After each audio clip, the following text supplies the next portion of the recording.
작은 하트 하나가 우리의 하루를 좌우하는 시대. 왜 우리는 좋아요, 숫자에 이토록 매달리고 그 반응에 울고 웃는 걸까요? 단순히 개인의 문제가 아닙니다.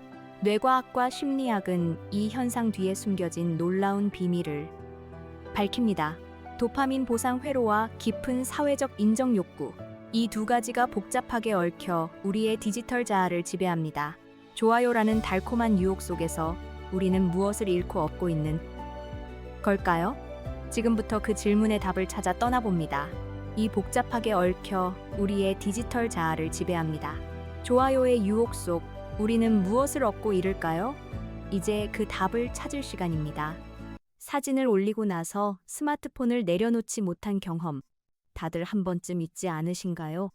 분명히 할 일이 있는데 게시물을 올린 지 5분도 안 돼서 알림을 확인하고 또 10분 뒤에 다시 확인하고 좋아요 숫자가 기대보다 적으면 왠지 모르게 기분이 가라앉는 그 느낌이요.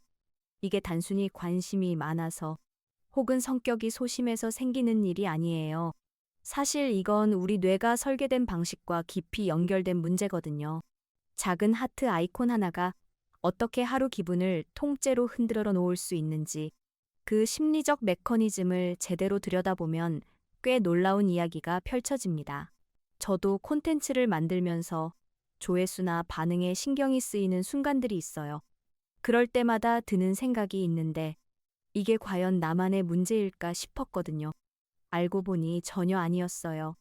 이건 현대인 대부분이 공유하는 심리적 현상이고 그 뿌리는 생각보다 훨씬 깊은 곳에 있었습니다.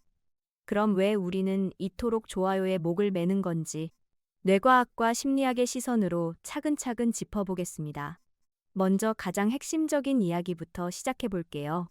SNS에서 좋아요 알림이 울리는 순간 우리 뇌에서는 도파민이라는 신경 전달 물질이 분비돼요.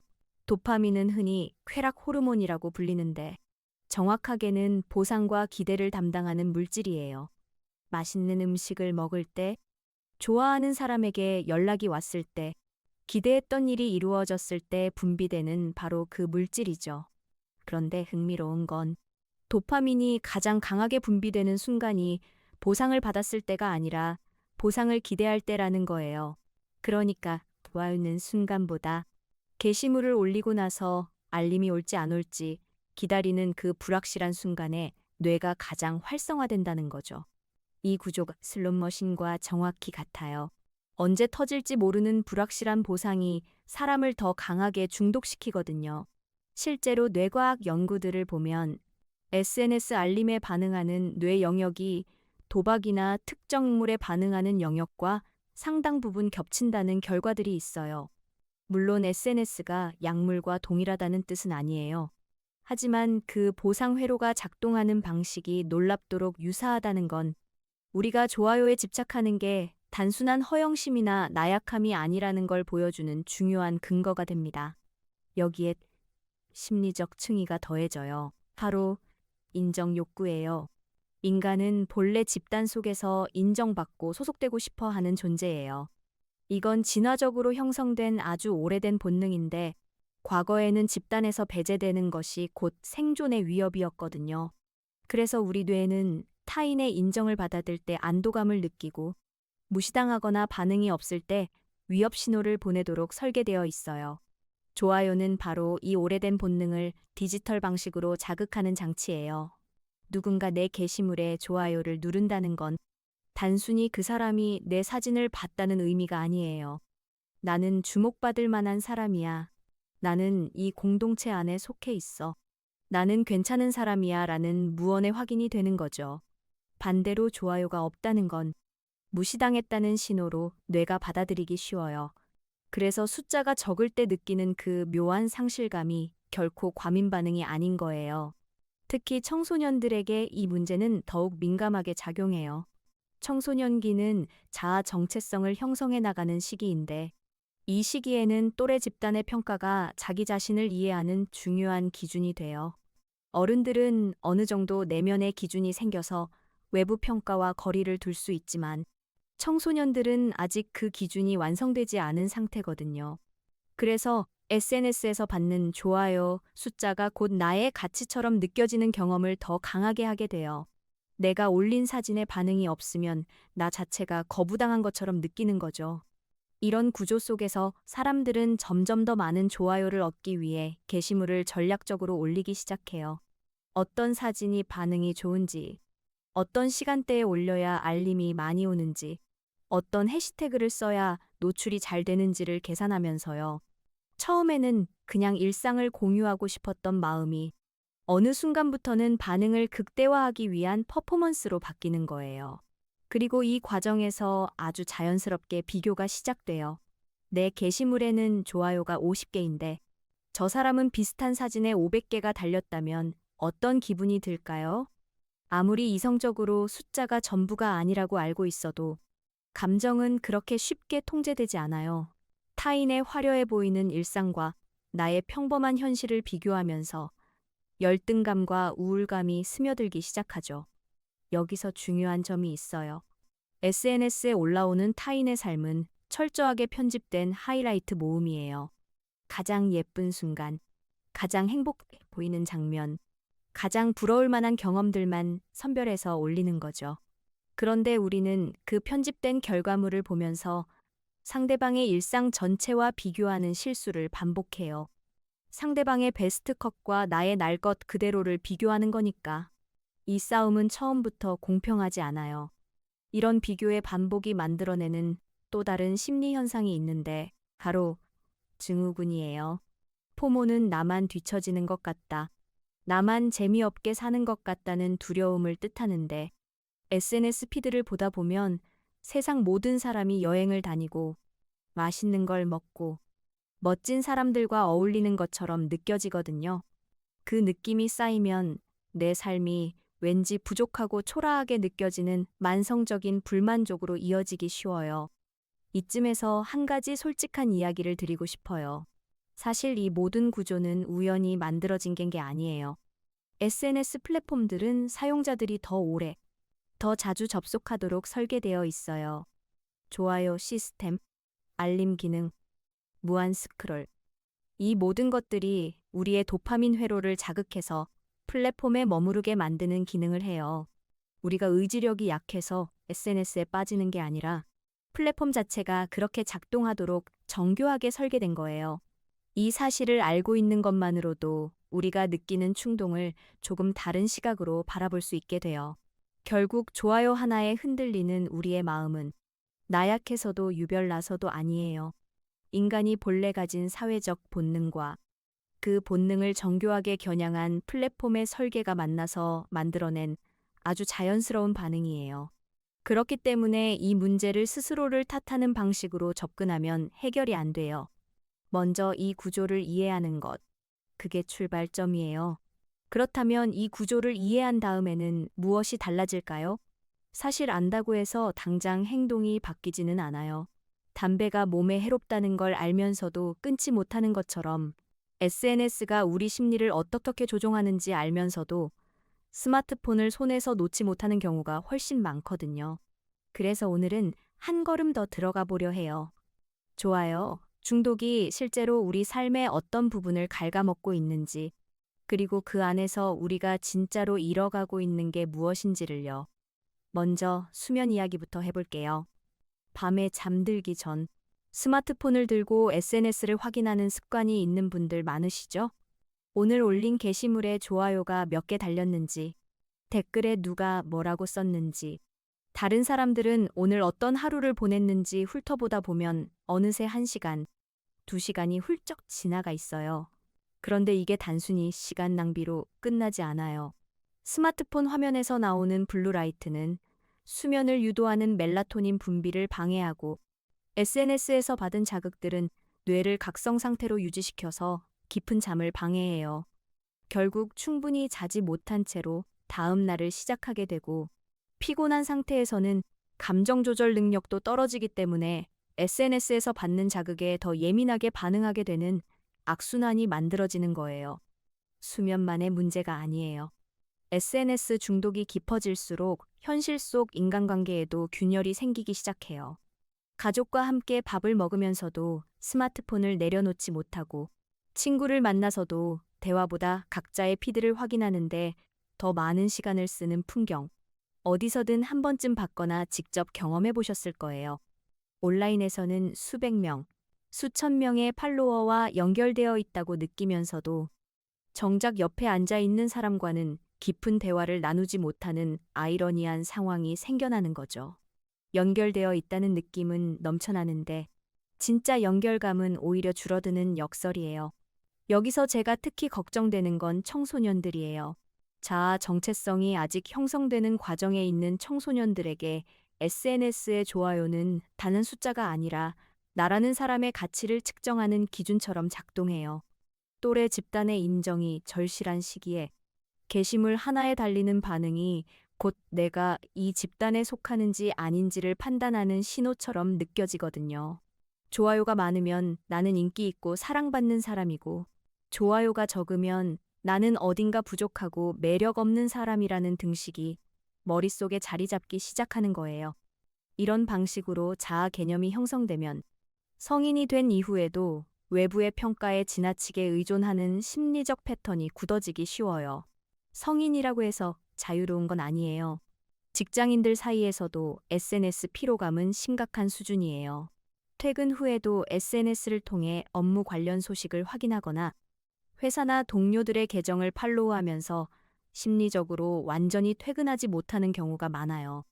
거기다 자신의 커리어나 라이프 스타일을 SNS에 공개적으로 전시하는 문화가 자리 잡으면서 타인과의 비교가 직업적 성취감과 자존감에까지 영향을 미치게 됐어요. 누군가의 멋진 커리어 소식, 해외 출장 신, 고급 레스토랑에서의 비즈니스 미팅 인증샷을 보면서 나는 왜 이것밖에 안 되지라는 생각이 드는 순간 SNS는 이미 휴식의 공간이 아니라 또 다른 경쟁의 장이 되어버린 거예요. 이 모든 흐름이 쌓이면 결국 번아웃으로 이어지기도 해요. 끊임없이 자신을 전시하고 타인의 반응을 기다리고 비교하고 또 다시 더 나은 모습을 연출해야 한다는 압박감이 만성적인 피로로 굳어지는 거죠. 심리학에서는 이를 자기 표현의 피로라고 부르기도 하는데 온라인에서 보여주는 나와 실제의 나 사이의 간극이 커질수록 이 피로감도 깊어져요. 완벽하게 필터링된 나를 유지하기 위해 에너지를 쏟다 보면 정작 현실의 나를 돌볼 여유가 사라지는 거예요. 그런데 여기서 한 가지 흥미로운 사실이 있어요. 좋아요 숫자가 많다고 해서 반드시 더 행복한 건 아니라는 거예요. 오히려 팔로워 수가 많고 게시물 반응이 좋은 사람일수록 그 수준을 유지해야 한다는 압박감에 더 시달리는 경우가 많아요. 한번 높아진 기치는 쉽게 내려오지 않거든요. 이전 게시물보다 좋아요가 적으면 왜 이번엔 반응이 없지라는 불안감이 생기고 더 자극적이고 더 완벽한 콘텐츠를 만들어야 한다는 강박이 뒤따라와요. 이건 팔로워 수십만 명을 가진 인플루언서들도 공개적으로 토로하는 문제예요. 숫자가 커질수록 자유로워지는 게 아니라 오히려 그 숫자에 더 단단히 묶이게 되는 역설이죠. 결국 우리가 SNS에서 잃어가고 있는 건 단순히 시간만이 아니에요. 충분한 수면, 깊은 현실 관계, 온전한 자아 개념, 그리고 외부 평가 없이도 스스로를 괜찮다고 느끼는 능력, 이런 것들이 조금씩 소진되고 있는 거예요. 이 손실은 눈에 잘 띄지 않아서 더 무서워요. 갑자기 무너지는 게 아니라 매일 조금씩 달아가는 방식으로 진행되거든요. 어느 날 문득 나는 왜 이렇게 공허하지라는 느낌이 든다면 그 원인 중 하나가 여기에 있을 수 있어요. 이쯤에서 잠깐 스스로에게 물어봐도 좋을 것 같아요. 오늘 하루 SNS를 얼마나 확인했나요? 그리고 그 시간 동안 기분이 더 좋아졌나요? 아니면 오히려 더 피곤하고 허전해졌나요? 많은 분들이 솔직하게 대답하면 후자라고 하실 거예요. 그 느낌 자체가 이미 중요한 신호예요. 우리 몸과 마음이 보내는 신호를 무시하고 계속 스크롤을 내리는 대신 잠깐 멈추고 그 신호에 귀를 기울이는 것, 그게 변화의 시작이 될 수 있거든요. 그렇다면 우리는 어떻게 해야 할까요? 좋아요 숫자에 흔들리지 않고 SNS를 내 삶의 주인이 아닌 도구로 되돌려 놓으려면 무엇부터 시작해야 할까요? 답은 생각보다 거창하지 않아요. 하지만 꾸준히 실천하기는 생각보다 훨씬 어렵기도 해요. 그래도 한 가지 분명한 건 변화는 항상 인식에서 시작된다는 거예요. 먼저 가장 중요한 것부터 이야기해 볼게요. 바로 자기 자신과의 관계를 다시 세우는 일이에요. 지금까지 우리는 좋아요 숫자, 팔로워 수, 댓글의 온도 같은 외부 지표를 통해 나의 가치를 측정해 왔어요. 그런데 그 기준을 계속 바깥에 두면 내 기분과 자존감은 영원히 타인의 손에 맡겨진 상태가 되는 거예요. 오늘 누군가가 내 게시물에 반응해주면 기분이 좋고, 반응이 없으면 왠지 모르게 위축되는 그 패턴이 반복되는 거죠. 이 구조에서 벗어나려면 나를 평가하는 기준의 무게중심을 조금씩 안쪽으로 옮겨오는 연습이 필요해요. 구체적으로는 이런 질문을 스스로에게 던져보는 것부터 시작할 수 있어요. 오늘 내가 한 일 중에 남들이 보지 않아도 스스로 뿌듯했던 것이 있었나요? 누군가의 반응과 상관없이 내가 진심으로 즐거웠던 순간이 있었나요? 이 질문들이 처음엔 낯설게 느껴질 수 있어요. 외부 인정에 익숙해진 뇌는 내면의 만족을 찾는데 시간이 걸리거든요. 하지만 이 연습을 반복하다 보면 서서히 나만의 기준이 생기기 시작해요. 그리고 그 기준이 단단해질수록 좋아요 숫자에 흔들리는 폭이 줄어들어요. 두 번째로 이야기하고 싶은 건 디지털 디톡스예요. 디지털 디톡스라고 하면 스마트폰을 아예 끊어버리는 극단적인 방법을 떠올리기 쉬운데 꼭 그럴 필요는 없어요. 작은 것부터 시작하면 돼요. 예를 들어 아침에 눈을 뜨자마자 스마트폰을 확인하는 습관을 바꾸는 것으로도 하루의 시작이 달라질 수 있어요. 우리가 잠에서 깨어 처음 30분은 가장 예민하고 취약한 상태인데 이 시간에 SNS 알림과 숫자부터 확인하면 하루를 타인의 반응으로 시작하게 되는 거거든요. 그 대신 스트레칭을 하거나 따뜻한 물 한 잔을 마시거나 창밖을 잠깐 바라보는 것으로 아침을 여는 것만으로도 하루의 심리적 출발점이 달라져요. 또 하나 효과적인 방법은 SNS 사용 시간을 의식적으로 정해두는 거예요. 틈날 때마다 무의식적으로 앱을 열고 피드를 스크롤하는 대신 하루에 2번 혹은 3번 정해진 시간에만 SNS를 확인하는 방식으로 바꿔보는 거예요. 처음엔 손이 자꾸 스마트폰으로 향하는 게 느껴질 거예요. 그 충동 자체가 이미 우리가 얼마나 조건화되어 있는지를 보여주는 증거예요. 하지만 그 충동을 알아차리고 잠깐 멈추는 것만으로도 뇌의 자동 반응 회로를 조금씩 바꿀 수 있어요. 세 번째로 현실 속 관계에 다시 투자하는 것도 정말 중요해요. SNS에서의 연결은 편리하고 광범위하지만 그 연결이 주는 만족감에는 한계가 있어요.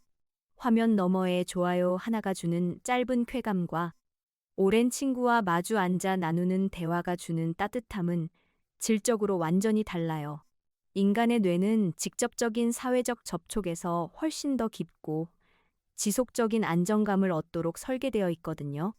그러니 오늘 연락이 뜸했던 친구에게 메시지 한 통을 보내거나 가족과 함께 밥 한 끼를 먹는 것. 이런 소소한 현실 속 연결이 SNS가 채워주지 못하는 빈자리를 훨씬 효과적으로 메워줄 수 있어요. 그리고 SNS를 완전히 끊는 것이 정답은 아니라는 점도 꼭 말씀드리고 싶어요. SNS는 분명히 유용한 도구예요. 정보를 얻고 사람들과 연결되고 자신을 표현하는 공간으로서의 가치는 충분히 있어요.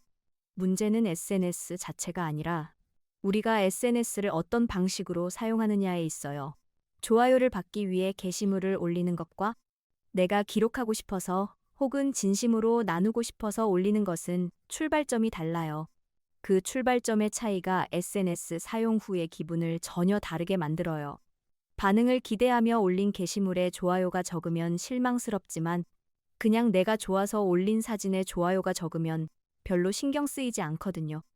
이 차이를 한번 느껴보세요. 여기서 창자로서 솔직하게 한마디 드리고 싶어요. 사실 이 영상을 만들면서 저도 조회수나 반응이 신경 쓰이지 않는다고 하면 거짓말이에요. 콘텐츠를 만드는 사람이라면 누구나 그 마음이 있거든요. 하지만 그 마음이 콘텐츠의 방향을 결정하게 두지 않으려고 노력해요. 반응을 얻기 위해 자극적인 내용을 넣는 것보다 진심으로 도움이 되는 이야기를 하는 것이 더 오래가는 가치라고 믿거든요. 그리고 그 믿음이 흔들릴 때마다 오늘 이 영상에서 다룬 내용들을 스스로에게 다시 떠올려요. 좋아요에 목매는 건 비단 SNS 사용자만의 이야기가 아니라는 걸, 콘텐츠를 만드는 사람도 매일 마주하는 현실이라는 걸요. 결국 우리가 이 모든 이야기를 통해 도달해야 할 핵심은 하나예요. 진짜 좋아요는 화면 속 숫자자가 아니라 내 안에서 나오는 거라는 거예요. 내가 오늘 하루를 어떻게 살았는지, 어떤 사람을 만났는지, 어떤 것에 기뻐했는지, 그 경험들이 쌓여서 만들어지는 내면의 만족이야말로 어떤 알림도 빼앗아갈 수 없는 진짜 가치예요. 타인의 시선이 아닌 나 자신의 시선으로 나를 바라보는 연습. 그것이 SNS 중독이라는 덫에서 빠져나오는 가장 근본적인 방법이에요. 오늘 이 영상을 보신 여러분에게 한 가지만 부탁드릴게요. 오늘 하루 딱 한 번만 게시물을 올리기 전에 스스로에게 물어봐 주세요. 나는 지금 좋아요를 받고 싶어서 이걸 올리는 건지, 아니면 진심으로 나누고 싶어서 올리는 건지. 그 질문 하나가 여러분의 SNS 사용 방식을 조금씩, 하지만 분명하게 바꿔줄 거예요. 작은 변화가 쌓이면 결국 큰 흐름이 되거든요. 화면 밖의 세상에도 따뜻하고 소중한 것들이 가득하다는 걸 오늘 하루만큼은 꼭 기억해 주세요.